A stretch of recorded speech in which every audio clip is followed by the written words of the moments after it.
favorite book called Wild by Cheryl Strayed. It's a great story about finding yourself after you've lost yourself and enduring emotional trauma and pain. And I really hope you guys enjoy it. The trees were tall, but I was taller, standing above them on a steep mountain slope in Northern California.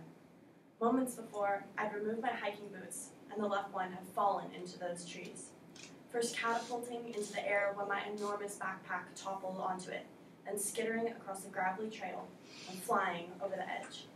It bounced off of a rocky outcropping several feet below me before disappearing into the forest canopy below. Impossible to retrieve. I let out a stunned gasp that I'd been in the wilderness 38 days, and by then I'd come to know that anything could happen and that everything would. But that doesn't mean that I wasn't shocked when it did.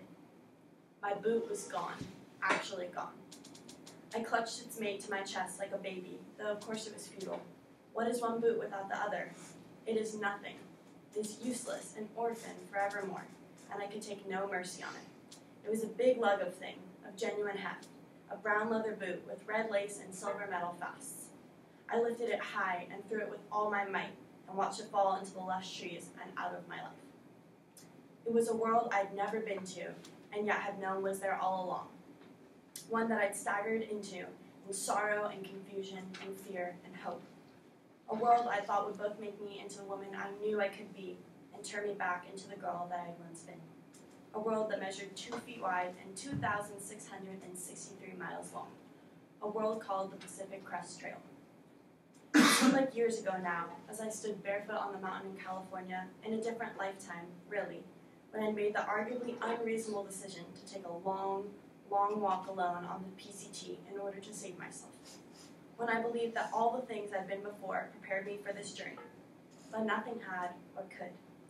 Each day on the trail was the only possible preparation for the one that followed, and sometimes even the day before didn't prepare me for what could happen next.